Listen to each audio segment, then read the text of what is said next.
Bueno, buenas tardes a todas y todos, o lo que sea cuando usted lo esté mirando este video. Bueno, esta es la primera grabación que hago de una clase. Esperemos que haya más. Ustedes van a tener que grabar las propias, es decir, que siempre en cada una de las unidades va a haber los textos, los vamos a presentar entre todos. Y fíjense si este modelo de cabeza parlante, bueno, cuando empiece a hablar va a haber un PPT con el cual yo me voy a ir basando para ir ordenando un poco mi discurso y la presentación de los temas que quiero presentar. Si es el modelo que a ustedes les sirve para los textos que tengan que presentar a lo largo de la cursada.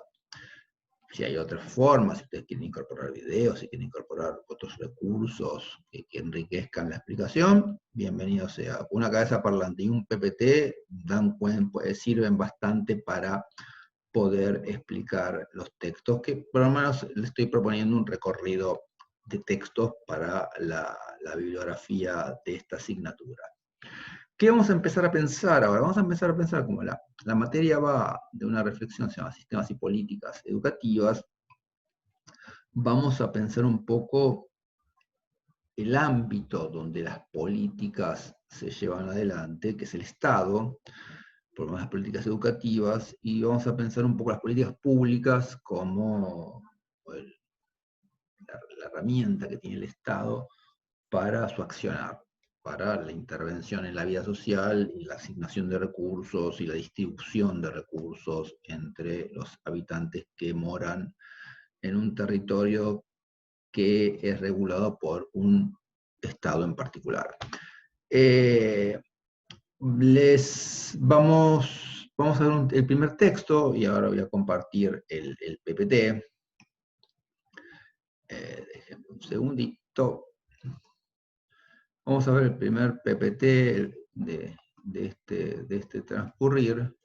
¿Y qué vamos a trabajar? Vamos a trabajar y vamos a presentar el texto de Jaime Torres Melo y Jairo Santander, que el texto se llama Introducción a las Políticas Públicas, Conceptos y Herramientas de la Relación entre Estado y Ciudadanía.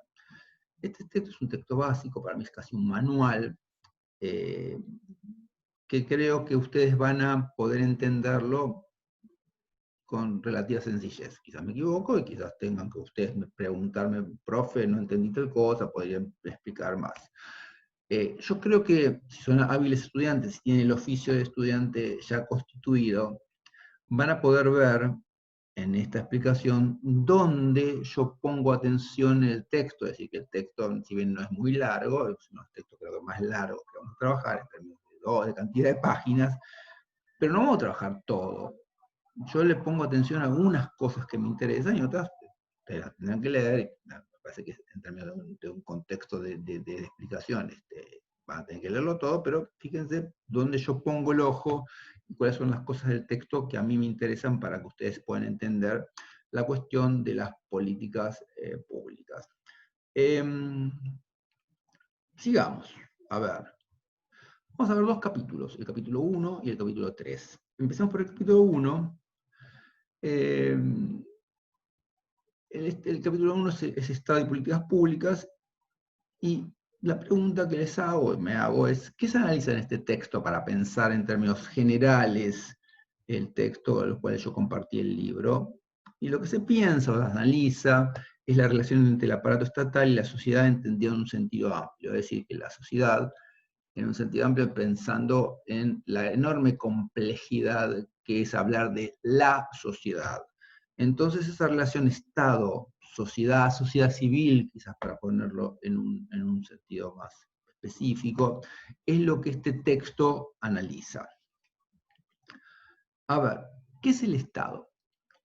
El Estado, si ustedes lo leen, el texto, verán que en una de sus primeras páginas del desarrollo que les di para leer, aparecen casi con un encomillado distintas perspectivas de análisis del Estado, como superestructura, es decir, como superestructura es un aparato, el Estado, que tiene una infraestructura que es una estructura ideológica.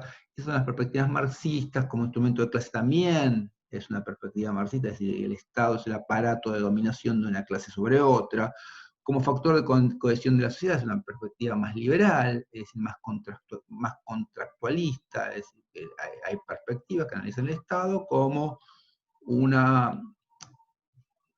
contrato entre individuos regulado por la acción estatal, como un conjunto de instituciones, dirían los institucionalistas, que la mirada de los institucionalistas va a ver ese aparato estatal como un conjunto de instituciones que regulan la vida en común, como un sistema de dominación política. Ahí pueden haber políticos liberales, analistas liberales y analistas más de izquierda o marxistas que también van a ver la cuestión de la dominación desde distintas perspectivas. Lo que sí que tiene que quedar claro, me importa es que pensar el Estado y analizarlo conlleva un montón de perspectivas a lo largo de la historia. Acá los autores se juegan por una perspectiva, por una definición que da cuenta de su posicionamiento de estos dos autores que han escrito este libro, y que citan a Garza, quien dice: un Estado surge cuando los miembros de una colectividad se organizan en forma efectiva, se dan una estructura jurídica, un órgano de gobierno y un territorio concreto en el cual ejercen su acción. Bueno, te dan cuenta que para Garza, citado por los autores de este texto, es una forma efectiva de organización con una estructura jurídica particular que tiene un gobierno que regula la vida de unos individuos en un territorio en particular. Ahí tienen más o menos, no más o menos, sino bastante claramente, lo que estos autores entienden por Estado. De alguna manera es lo que yo también entiendo por Estado, con algunas complejidades de teoría marxista, pero de alguna manera yo vengo pensando por ahí el Estado también. A ver, ¿cuáles son las funciones del Estado? Antes de empezar por las funciones del Estado, sí quiero pensar un poquito con ustedes, cómo el Estado nos regula nuestra vida. A ver, un ejemplo bastante sencillo. Yo vengo manejando, calculo que algunos de ustedes manejarán, y vamos en nuestros autos y vemos una luz roja en un aparato que tiene 3 luces, y vemos una luz roja, paramos el auto. Eso es Estado. Es una acción estatal. Hay ahí una norma estatal que dice luz roja tal cosa, amarillo atención, verde avance, roja pare. De alguna manera, eso que parecería lo más normal y común implica que nosotros aceptamos la norma estatal. En general, la mayoría de la gente la acepta, hay algunos que no, digo que la mayoría aceptamos porque sabemos que transgredir esa norma implica el riesgo de vida de otros, y si no, porque nos meten una multa grande si hay una cámara o algún policía que registran que hemos violado esa norma estatal que hace a la convivencia. Y hay una política ahí, porque hay una política de instalación de semáforos en esquina, bla, un montón, se asignan recursos, se asigna un juez de tránsito que es el encargado de hacer las multas, más complejo de esto, pero sí de cobrarlas, o de escuchar a los individuos cuando se van a hacer su descargo. Bueno, fíjense cómo el Estado interviene en nuestra vida con algo quizás de lo más natural y normal del mundo. Una luz roja en un aparato, está el Estado atrás. Ya, a ver, nacemos y eres el Estado, que casi lo primero que hace es ir una enfermera con un libro y dice: usted se va, le asignan un número de DNI. Es el Estado que a través de un cartón asigna a ese individuo una existencia en un territorio. Y ese número lo va a acompañar toda su vida. Y con ese número va a poder hacer un montón de cosas que hacen a la vida en común. Y es el Estado el que le asignó ese número. Bueno, algo tan sencillo y normal como eso implica un montón de acción estatal y un montón de movilización de recursos e individuos que hacen a esa asignación de un cartón con un número que nos va a acompañar toda la vida y nos va a definir de alguna manera, definir como ciudadanos de un territorio nacional. ¿Cuáles son las funciones del Estado? Ya empezamos a ver que el Estado regula nuestras vidas, digamos, como que a través de estos dos ejemplos que di, el semáforo en rojo o el nacimiento y un DNI, da cuenta de una acción estatal en dos momentos o dos acciones, manejar y nacer, decía una. Así que, ¿cuáles son las funciones del Estado? Función de asignación, que busca asegurar la provisión de bienes y servicios sociales y el proceso mediante el cual el total de recursos se divide entre bienes privados y sociales, es decir, que la asignación es un Estado que asigna recursos para determinados fines y determinados fines o acciones que el Estado realiza. Una función de distribución, proceso mediante el cual la renta y la riqueza se distribuyen para garantizar un Estado equitativo y justo. Es decir, que el Estado distribuye recursos, distribuye la riqueza que se genera en un territorio, se apropia de parte de ella para distribuirla de múltiples maneras. Digo, una forma de distribución podría ser el sistema educativo.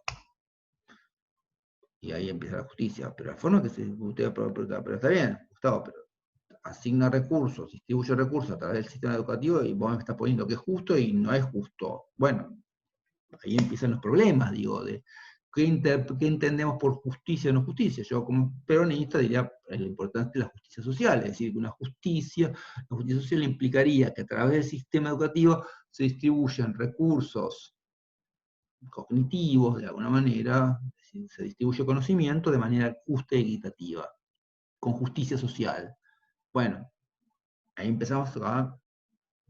¿Qué hace el Estado? ¿Qué está pasando con el Estado? Bueno, ahí los dejo a ustedes, a ver si el Estado distribuye conocimiento, que el conocimiento es una riqueza social acumulada, lo distribuye de manera justa a través de la escuela.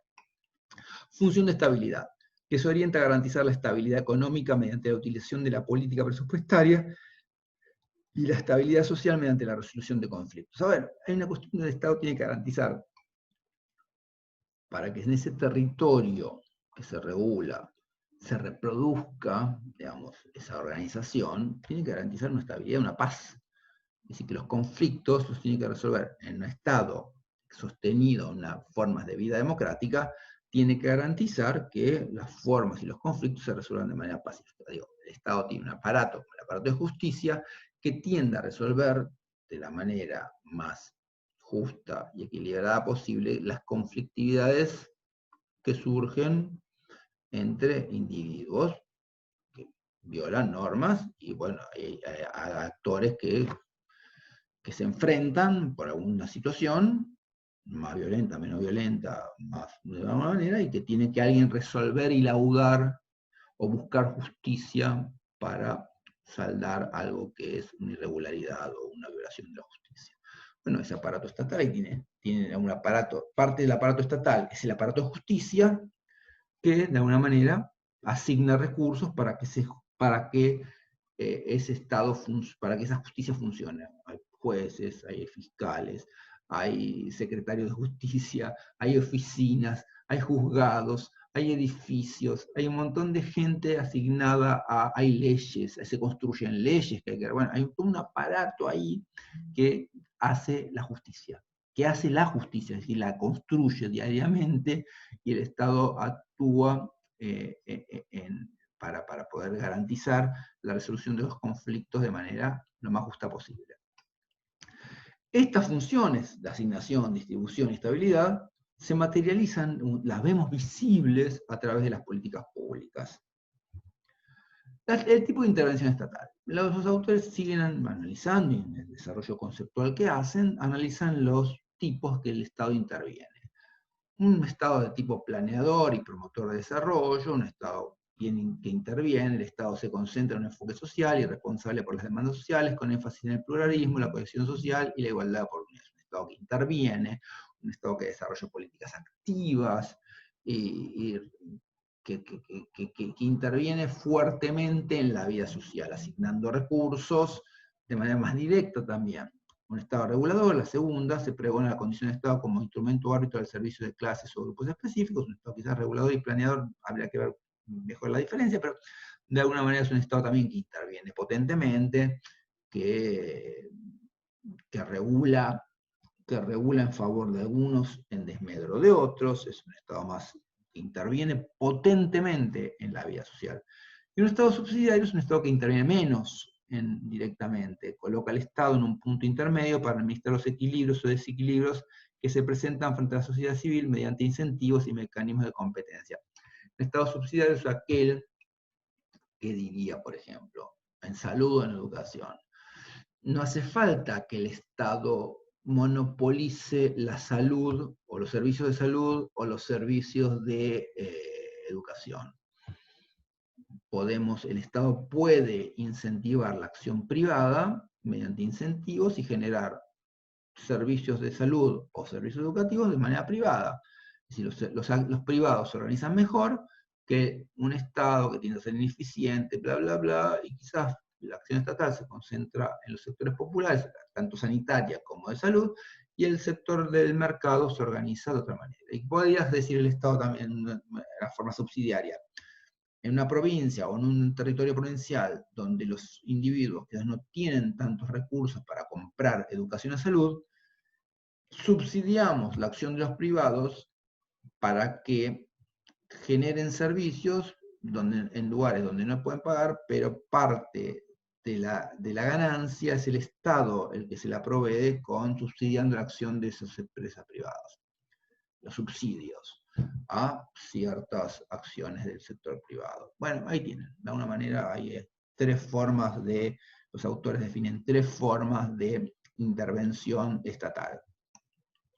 3 preguntas, me parece que son bien interesantes para pensar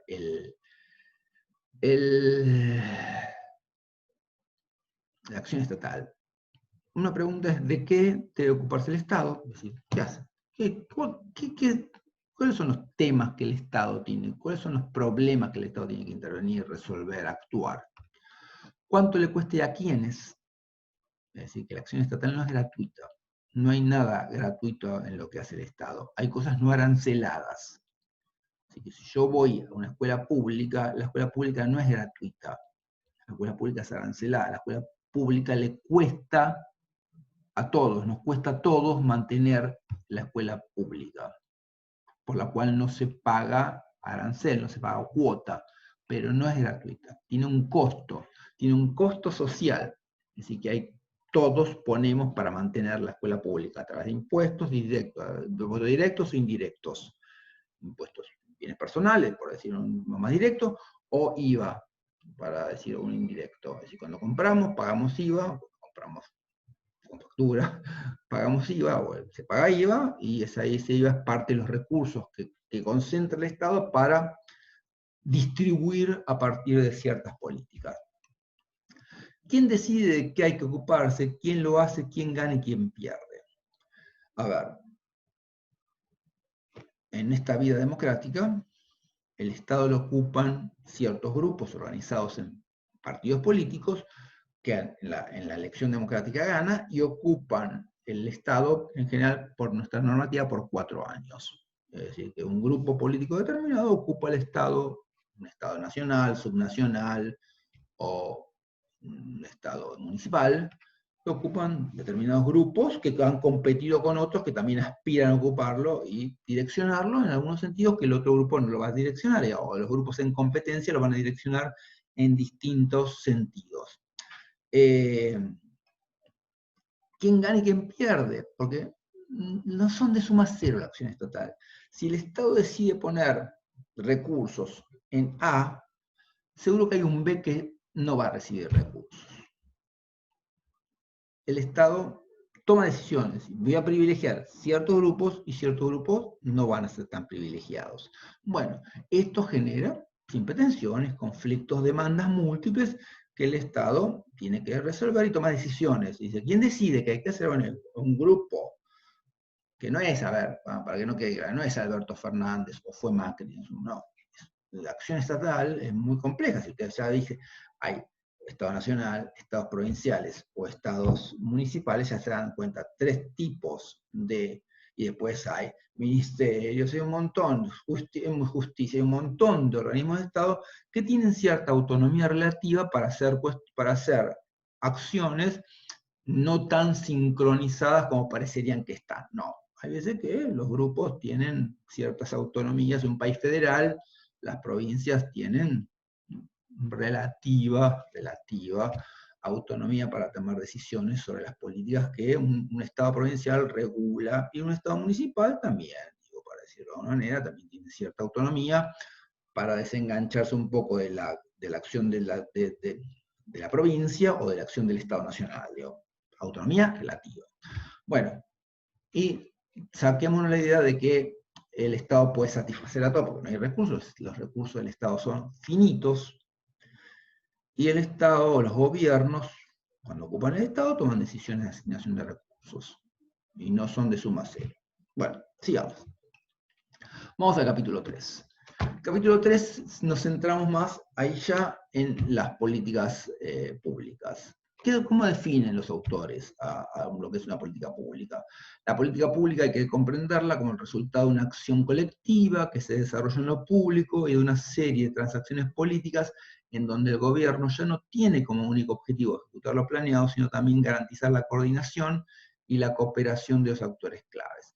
Una política pública es una política que se visualiza, es decir, no es una cosa oculta, sino que tiene dirección, tiene actores que la llevan adelante, y no solo ejecutan la programación, sino que también tienen que movilizar y coordinar la acción de múltiples actores. Imaginemos una política del subsistema de educación especial. Así que en un ministerio se genera una política tal que va a afectar las escuelas de educación especial.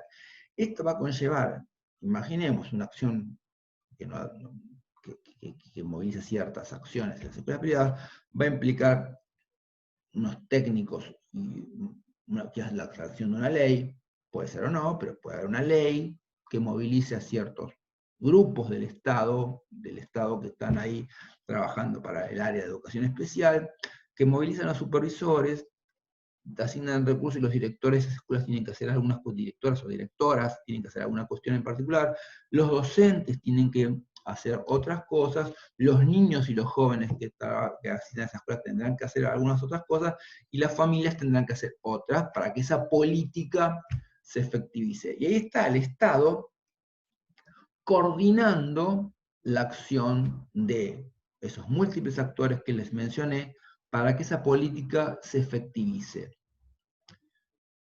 Bueno, esto que parecer lo más fácil del mundo es muy complejo porque los actores, los individuos, tienen múltiples intereses también. Y algo que parecería que un gobierno puede decir, no, con esta política vamos a mejorar la vida de los niños y jóvenes con discapacidad. Un montón de actores digan, esto es un plan de el neoliberalismo, te poniendo para privatizar la educación especial. Bueno, pero ¿cómo? Pero el gobierno está direccionando recursos, o los padres y la familia digan, no, con esta acción me complican la vida, no puedo sostener que mi niño, mi hijo o hija vaya a la escuela especial bajo esta nueva regulación que el gobierno intenta movilizar o realizar. Bueno, esto es la política pública, esto es la política también. De alguna manera que interviene, que el Estado tiene que salir a convencer, a consensuar, a movilizar a un montón de actores para que esa política se lleve adelante. Así que no es moco pavo, es complejo la cuestión de las políticas públicas. ¿Qué componentes tiene una política pública? Tiene una dimensión decisional, es decir, que hay gente que toma decisiones, hay actores que toman decisiones para que la política se implemente. Generalmente se concentran en los núcleos que se llaman técnico, político, administrativo del Estado, es decir, que digamos, en el área de educación especial de la ciudad de Buenos Aires hay un grupete de gente que toma decisiones.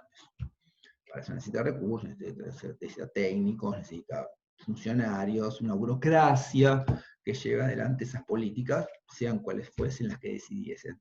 Carácter público, es decir, yo pienso en el carácter público en términos de un carácter estatal también, es al interior de los aparatos estatales y aparatos de gobierno que se llevan adelante y son públicos porque tienen ese doble carácter de público porque son publicitadas, no son ocultas. Movilizan recursos, tienen que estar reguladas, claras, transparentes. Dinamizan conflictos y cooperaciones, lo que veníamos mencionando antes. Hay gente que coopera y hay gente que no coopera, digamos. En general hay conflictividad. Consensos y conflictividad. Ahí está. ¿Cuál es la dinámica de esto? Digo, vamos a poner una de época. A ver, el gobierno, cosa que yo apoyo, su política, una política pública en términos de pandemia fue la cuarentena. Es decir, señores, guárdense. Esto que desde mi punto de vista, y acá yo como individuo, digo, esa política pública es una política pública necesaria, y más allá comprendo la complejidad y comprendo que hay personas que tienen que salir a laburar, pero en términos generales me parece una buena política frente a la pandemia y frente a la enorme capacidad de contagio que tiene el coronavirus. Digo, bueno, para mí, que yo, digamos, si hay una política pública del Estado que dice, señores, guárdense, señoras y señores, guárdense en su casa, y yo la respeto, por respetarla, digo, hay un montón de actores que dijeron, no la voy a respetar porque coarta mi libertad, bla, bla, bla, bla, un montón de cosas, lo cual yo no comparto, pero digo, para que vean, una política pública que tiene gente que se resiste a esa política pública. Y le estoy poniendo un ejemplo vigente. Pónganla en los ejemplos que ustedes quieran. Definidas en torno a los problemas que llegan a ser considerados relevantes para la sociedad, es decir, que para que la política se movilice tiene que haber un problema, una demanda visibilizada, definida, recortada, y el Estado la cuadricula. El Estado dice, bueno, este problema es tal, pero con los recursos que tenemos y yo podemos intervenir sobre tal parte del problema y tal parte de la demanda, porque no tenemos recursos para más. Entonces vamos a tratar de definir, bueno, el Estado es eso. Es decir, hay un problema, hay una demanda, y el Estado hace cosas para resolverlo, ¿sí? Cuando decide intervenir en la cuestión decisional, y decide el Estado intervenir y desarrollar algún tipo de acción, que es una política, para saldar, mejorar, transformar, ver un poco cómo se mejora una situación.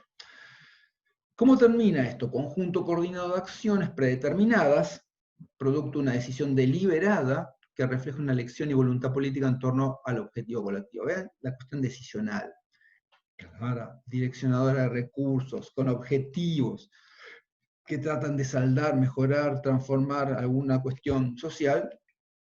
Ahí aparece una clara definición de una política pública. Si no, si es anárquica, si es desorganizada, si no tiene claros objetivos definidos, no es una política pública para estos autores y para mí tampoco.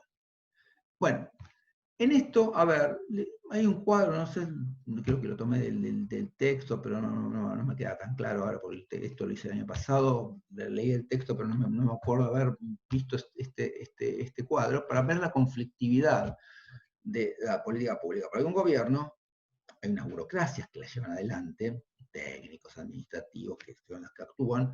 A ver, que las burocracias, no sé, tienen sus intereses también particulares, es decir, que el gobierno puede decir, los gobiernos pasan y las burocracias quedan, para decirlo de alguna manera. Las burocracias son a veces burocracias de planta, que se quedan, sean los gobiernos que sean. Entonces esas burocracias también tienen sus intereses, sus dinámicas, a veces responden a los gobiernos, a veces no responden a los gobiernos, y se generan conflictividades. No son que el gobierno dice A y la burocracia hace A. La burocracia puede hacer Z cuando el gobierno dice A. Entonces, ahí hay una cuestión de conflictividad. La sociedad civil también, que se llama maneras, la sociedad civil, esos individuos diversos, con sus dinámicas, ¿no?, que son los destinatarios de las políticas públicas, a veces responden de manera satisfactoria, otras veces resisten porque dicen estas políticas no son las que consideramos necesarias. Y después está el mercado también, como un actor que está jugando, y a veces también receptor del mercado, como la cuestión de múltiples organizaciones que tienden al lucro, también tienen sus intereses y sus demandas, y hay un montón de política pública destinada al sector privado. Bueno, y por último, sí me interesa ver un poquito la cuestión de la ley. La ley, y para que nos quede claro, la ley es parte de la política pública, pero no es la política pública. Es un componente formal, institucional, donde se define el corazón de la política pública, se lo sanciona, es una cuestión sancionatoria, donde el Estado dice a través de una norma que sobre esto hay que intervenir. Bueno, el Estado puede decir sobre esto hay que intervenir, pero después, porque lo dice el Congreso, puede ser, lo dice un legislativo. El legislativo dice, señores, acá hay una demanda, hay que hacer una ley que permita intervenir sobre esa demanda, ese problema. Pero después son otros. Esa ley se sancionó, si después se regulariza ¿cómo se llama? Bueno, se regulariza con un lugar sancionatorio mayor, son los ministerios, por ejemplo, los que tienen que actuar. Entonces la ley la tiene un ministerio, y el ministerio la tiene que implementar, y tiene que decir, bueno, tenemos esta ley, tenemos que hacer para que esta ley se cumpla, tenemos que hacer tal, bla, bla, tenemos que contratar a tales personas, tenemos que hacer tales cosas, tenemos que tocar tales timbres, digamos, tenemos que mover tales recursos, y bueno, es una guía. Garantizan que el Estado se mueva. Es decir, que el Estado ya el Estado se mueve al sancionar, ya el legislativo se movió para poder sancionar una ley. Pero después se tienen que mover otros. Es decir, que puede ser una garantía. Que puede ser una garantía no quiere decir que sea la garantía, porque el Estado puede sancionar una ley, el legislativo puede sancionar una ley, y el aparato estatal, a través de un ministerio, es decir, no muevo un pelo por esto, puede decir el ministro. No puedo, no quiero, no pongo. Bueno, y empiezan también los cortocircuitos en un gobierno, digamos, en un aparato estatal que tiene múltiples espacios de definición. Y guía, cuando hay una ley clara, guía la acción de la política. Creo que con esto más o menos vamos terminando este texto, las cosas que me interesan, y son las cosas con las que vamos a estar dando vuelta mucho a lo largo de la cursada. Y les puse 2 leyes, vamos a hacer unos trabajos sobre las leyes a lo largo de este mes que tenemos para trabajar esta unidad. Y bueno, vamos a ir trabajando, y se van a ir enterando con algunas pequeñas actividades que les voy a ir poniendo a lo largo de esta unidad y de las otras, para que la vida en las aulas sea un poco constante y no se duerma, no se muera la actividad en la cursada, que es difícil sostenerla en estos ámbitos de pandemia y aulas virtuales. Así que bueno, la voy a subir, la clase, voy a subirla de una manera que genera un espacio donde puedan preguntar, es decir, que ustedes puedan intervenir y dar cuenta de sus dudas, si hay preguntas, y voy a también generar una actividad que ponga en juego este texto. Bueno, gente, un gusto trabajar con ustedes, y seguimos laburando.